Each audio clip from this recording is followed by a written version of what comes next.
Olha, sempre me perguntam se é possível uma rede neural convolucional sem camadas densas, e é o que a gente vai ver agora. Eu vou mostrar para vocês como é que funciona uma técnica bacana chamada Global Average Pooling. Lembra que quando a gente fazia convolução, as convoluções sempre resultavam em mapas de ativação, né? Como vocês lembram da teoria de convolução, normalmente nas redes convolucionais é gerado mais do que um mapa de ativação. São gerados vários mapas de ativação nas nossas camadas convolucionais, né? E aí a gente sabe que na última camada convolucional, normalmente a gente aplica uma teoria interessante que eu já mostrei no vídeo aqui anterior, que é a aplicação do flattening. A aplicação do flattening basicamente é achatar todo mundo e virar um vetorzão, né? Todas as informações aí, certo? Eu vou mostrar para vocês que nesse caso, por exemplo, dessas camadas convolucionais que estão aqui na tela que você está vendo, eu tenho aí uma camada de ativação 5x5, e como são 5 camadas, né? São 5 mapas, eu terei aí 125 parâmetros, um vetor de 125 parâmetros de informação. Vou mostrar agora para vocês como é que seria isso em código, tá? Bom, eu estou aqui com esse código no meu Colab, né? Esse Global Average Pooling. Então aqui eu tenho, ó, no meu input shape 5x5x5, que é exatamente aquelas imagens que eu tinha na explicação. Tem uma camada de entrada aqui, tá? Tem uma camada de entrada aqui e tem uma camada de saída, beleza? E agora aqui no meio é o seguinte. Normalmente eu construo aqui N conv-layers, né? Várias camadas convolucionais. Eu não vou me deter a essas camadas convolucionais, tá? Porque isso eu já mostrei para vocês. A questão aqui é, eu vou mostrar a diferença entre a parte densa, certo? Da rede e a parte com o Global Average Pooling. Primeira coisa que eu vou fazer aqui é o seguinte, eu vou mostrar para vocês duas redes, né? Só a parte densa de duas redes que chama-se VGG 16 e VGG 19, tá? Na VGG 16 e 19, eu tenho que fazer o seguinte, eu tenho que adicionar aqui um flattening, certo? Um flattening aqui, ó. Então eu vou mostrar aqui a saída desse flatten, né? Que será 125, conforme a gente tinha visto lá na teoria, tá? Então eu vou dar um play aqui, ó. Você vai ver, quando eu mando rodar, o flatten tem 125 aqui do tamanho de saída, né? Como esse flatten aqui é passado por uma camada densa, né? Com 2 neurônios, ele multiplica tudo isso por 2, por isso que dá 152, beleza? Então é isso aí. Mas a VGG 19 e a VGG 16, elas têm no modelo, né, duas camadas densas, tá? Então eu vou adicionar aqui camada densa aqui. E ela tem aqui, ó, 4096 de acordo com a teoria, 4096 de acordo com a teoria da VGG 19. O activation aqui, ó, o activation vai ser ainda hello, né? E aí, são duas camadas, tá? Então, são duas camadas. Então, você veja aí, ó. Se eu colocar só uma camada, olha o tamanho que fica essa rede, ó. Ele já salta para 524.290 neurônios, né? Ou parâmetros para treinar, tá? Então, a rede já fica grande, né? E se eu colocar aqui mais uma camada, como é a VGG 16 e 19, e der Enter aqui, ó, para treinar, você vai ver que aqui nós temos 17 milhões de parâmetros, né? Então, é uma rede muito grande, né? E aí agora eu vou mostrar para vocês a teoria que foi criada pelo pessoal do MobileNet, né? Uma rede, né?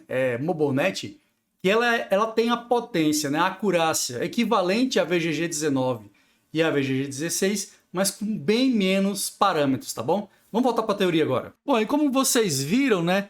Existem, com flattening e a aplicação de camadas densas, a gente vai ter uma quantidade muito alta de parâmetros. Então, a ideia seria... Uma ideia bacana surgiu com uma rede chamada MobileNet, que é a aplicação dessa técnica aqui de Global Average Pooling, certo? E você vai ver que a aplicação dessa técnica ela tem um desempenho semelhante a uma rede neural convolucional que tem camadas densas, né? Certo? Então, mais ou menos a técnica é assim, ó, bem simplificado, coloquei um desenho bacana para você. Nós vamos fazer aí uma média global para cada mapa, certo? Então eu vou pegar esse primeiro mapa aqui, ó, vou fazer a média global dele. Veja aí que vai somar tudo, né? Dividir pela quantidade de informações que eu tenho, e aí eu tenho uma média global. Esta média global vai ser separada em um espaço lá, que vai ser um vetor de informação, tá? Então agora eu vou fazer a média global para os próximos mapas, tá? E cada mapinha desse vai gerar um valor de informação, que é essa média global, certo? Vou juntar todo mundo aqui, vai ficar bonitinho. Agora a vez do mapinha aqui azul, né? Vai fazer só a média global, depois o verde, média global, e depois esse marronzinho aí também vai ter a sua média global. Você veja que nesse caso aqui, ao invés de 125 parâmetros, né? 17 milhões de parâmetros, eu tenho somente 5 parâmetros nesse caso, beleza? É uma redução violentíssima. E aí o que acontece? Os caras, ao invés de pegar e colocar uma camada densa após essa criação do vetor aqui, o que eles fizeram foi ligar esse vetor direto com a camada de saída. Olha que incrível, cara. Direto com a camada de saída.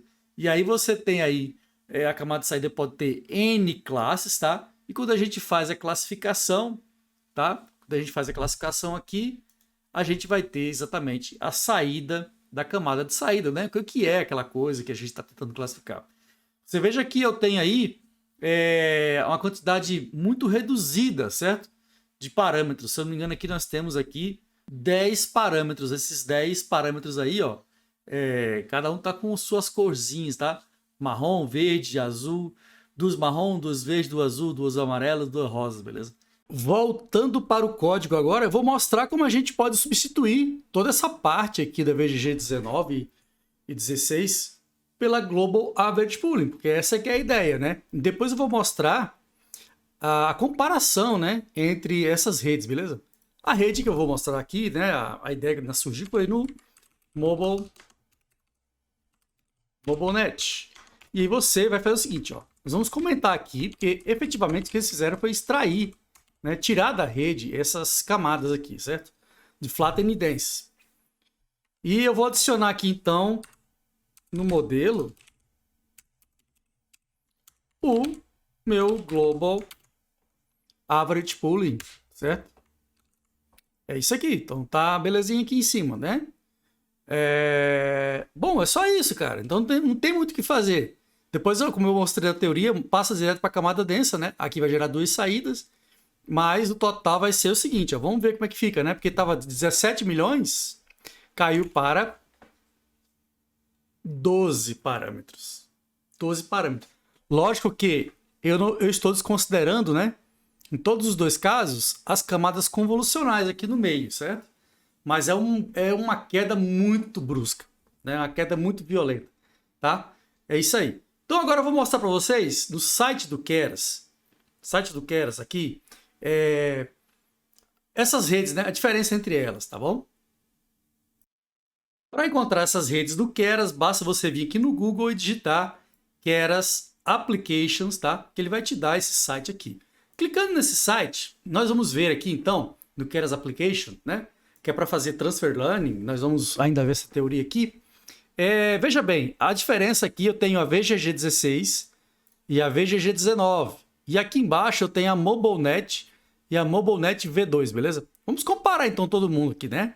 Bom, veja que a VGG 16, ela tem uma acurácia de 90%, algo em torno de 90%, e 138 milhões de parâmetros. A 19 tem uma acurácia também em torno de 90%, e é um pouquinho maior, né? 143 milhões de parâmetros. Agora, se você comparar aqui com a MobileNet, ó, ele dá 89%, 89,5%, quase perto de 90%, tá? Mas olha a diferença em termos de parâmetro, ó.